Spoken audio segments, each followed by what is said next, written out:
Hello student, তোমরা যারা ক্যালকাটা ইউনিভার্সিটির আন্ডারে ফিফথ সেমিস্টারের ছাত্রছাত্রী আছো এবং তোমাদের রাষ্ট্রবিজ্ঞান সাবজেক্টে অনার্স আছে, তোমাদের জন্য আজকের ক্লাসটা খুবই গুরুত্বপূর্ণ।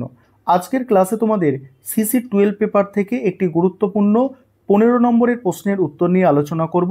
এই প্রশ্নটা তোমাদের 2022 সালে পরীক্ষায় একবার এসে গিয়েছে এবং তোমাদের জন্য খুবই গুরুত্বপূর্ণ একটা প্রশ্ন। প্রশ্নটা কি আছে? ধর্ম ও রাজনীতির সম্পর্ক আলোচনা করো। অ্যান্সারটা তোমরা বুঝে নাও। প্রথমেই তোমাদের একটা ইন্ট্রোডাকশন অর্থাৎ ভূমিকা লিখতে হবে। সেখানে কি লিখবে দেখো, ধর্ম ও রাজনীতি দীর্ঘদিন ধরেই মানুষের সামাজিক ও রাজনৈতিক জীবনে গভীর প্রভাব ফেলেছে।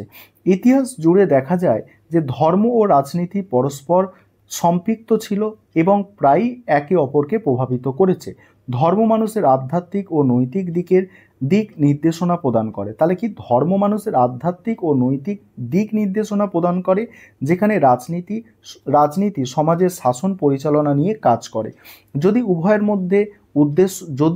উভয়ের উদ্দেশ্য ভিন্ন, তবুও তাদের মধ্যে সম্পর্কের অবিচ্ছেদ্য বন্ধন রয়েছে। এই নিবন্ধে আমরা ধর্ম ও রাজনীতি সম্পর্ক এবং তাদের প্রভাব বিশদভাবে আলোচনা করব। প্রথমেই দেখো, ধর্ম ও রাজনীতির কি সম্পর্ক। ধর্ম ও রাজনীতির সম্পর্ক অনেকখানি ঐতিহাসিক এবং সাংস্কৃতিক প্রেক্ষাপটের ওপর নির্ভরশীল। বিভিন্ন সমাজ ও কালের মধ্যে এই সম্পর্ক ভিন্ন ধরনের প্রভাব ফেলেছে। প্রাচীনকালে রাজতন্ত্র ও ধর্মের মেলবন্ধন এই একাধিক রাষ্ট্রে দেখা গেছে। উদাহরণস্বরূপ মিশরের ফেরাউনরা নিজেদের এটা ফেরাওরা লিখবে, মিশরের ফেরাওরা, এটা হবে ফেরাও, ঠিক আছে। মিশরের ফেরাওরা নিজেদের দেবতা হিসাবে দাবি করতেন এবং ভারতের প্রাচীন রাজারা ধর্মীয় পুরোহিতদের পরামর্শে রাজ্য শাসন করতেন। আধুনিক রাষ্ট্র গঠনের প্রাথমিক স্তরে ধর্ম প্রায়ই রাজনীতির অংশ ছিল। মধ্যযুগের ইউরোপে ক্যাথলিক চার্চ একটি প্রধান রাজনৈতিক শক্তি হিসাবে আবির্ভূত হয়, যেখানে পোপরা রাজাদের নিয়ন্ত্রণ করতে সক্ষম ছিলেন। ইসলামিক বিশ্বেও খিলাফত ব্যবস্থার দ্বারা ধর্মীয় নেতৃত্ব এবং রাজনীতি একত্রে পরিচালিত হতো। এইরূপ পরিস্থিতিতে ধর্মের ভূমিকা ছিল মূলত শাসনের আদর্শ ও নৈতিকতা নির্ধারণ করা এবং শাসকদের ধর্মীয় বৈধতা প্রদান করা। তারপরে আছে আধুনিককালে ধর্ম ও রাজনীতি। আধুনিক যুগে ধর্ম ও রাজনীতির সম্পর্ক আরও জটিল হয়ে উঠেছে। বিভিন্ন রাষ্ট্রে ধর্মকে রাজনীতি থেকে পৃথক রাখার প্রবণতা বৃদ্ধি পেয়েছে।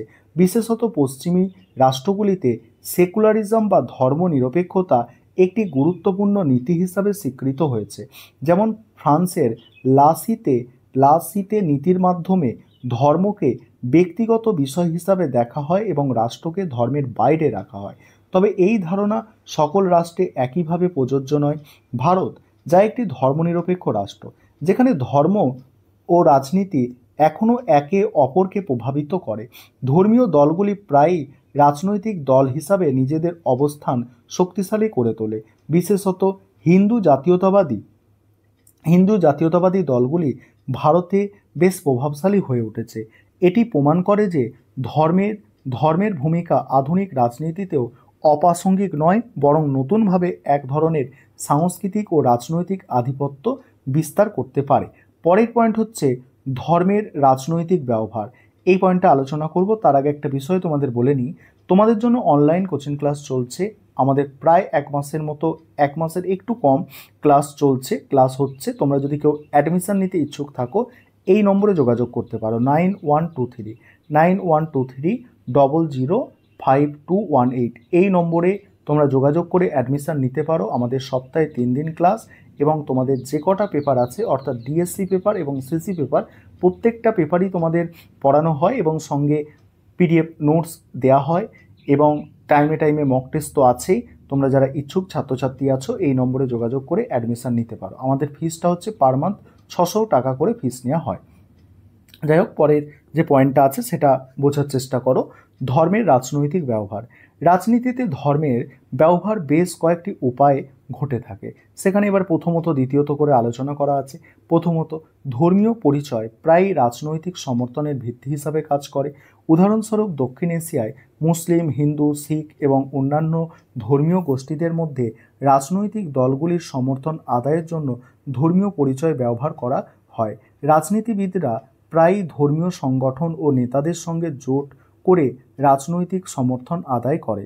দ্বিতীয়ত কি আছে দেখো, ধর্মীয় আদর্শ এবং মূল্যবোধ প্রায়ই রাজনীতির মাধ্যমে প্রচারিত হয়। উদাহরণস্বরূপ মধ্যপ্রাচ্যে সারিয়া আইন ভিত্তিক ইসলামিক রাষ্ট্র প্রতিষ্ঠার জন্য রাজনৈতিক দলগুলি চেষ্টা চালিয়ে যাচ্ছে। আবার কিছু ক্ষেত্রে ধর্মীয় আন্দোলন রাজনৈতিক ক্ষমতা দখলের প্রচেষ্টায় লিপ্ত হয়, যেমন ইরানে 1979 সালে ইসলামিক বিপ্লব। তারপর তৃতীয়ত কি বলা হচ্ছে দেখো, ধর্ম রাজনৈতিক আন্দোলনের মাধ্যমে সামাজিক ন্যায় বিচার অধিকার আদায়ের মাধ্যম হিসাবে ব্যবহৃত হয়। দক্ষিণ আমেরিকার লিবারেশন থিওলজি একটি প্রভাবশালী ধর্মীয় ও রাজনৈতিক আন্দোলন ছিল, যা দরিদ্রদের সমর্থনে রাজনৈতিক পরিবর্তনের আহ্বান জানিয়েছিল। একইভাবে ভারতের স্বাধীনতা আন্দোলনে মহাত্মা গান্ধীর নেতৃত্বে অহিংস আন্দোলন হিন্দু ধর্মের নৈতিক মূল্যবোধের প্রভাব ছিল। এবার উপসংহার দেখো, ধর্ম ও রাজনীতির সম্পর্ক একটি জটিল এবং বহুস্তরীয় বিষয়। এটি সমাজের সাংস্কৃতিক এবং ঐতিহাসিক এবং রাজনৈতিক প্রেক্ষাপটে ভিন্ন রূপ ধারণ করে। যদিও আধুনিককালে ধর্মনিরপেক্ষ এবং ধর্মকে রাজনীতি থেকে পৃথক রাখার প্রবণতা দেখা যাচ্ছে, তবুও ধর্ম এখনও বিশ্বের অনেক অংশে রাজনৈতিক প্রভাব বিস্তার করে। এটি প্রমাণ করে যে ধর্ম ও রাজনীতির সম্পর্ক এখনও প্রাসঙ্গিক এবং বিশ্ব রাজনীতির বিবর্তনে একটি গুরুত্বপূর্ণ ভূমিকা পালন করে চলেছে। অতএব ধর্ম ও রাজনীতি একে অপরকে সম্পূর্ণ আলাদা রাখার প্রায় অসম্ভব, কারণ উভয়ের প্রভাব ব্যক্তি, সমাজ ও রাষ্ট্রের ওপর বহুমুখী ও গভীর। এই ছিল তোমাদের একটি গুরুত্বপূর্ণ 15 নম্বরের প্রশ্নের উত্তর।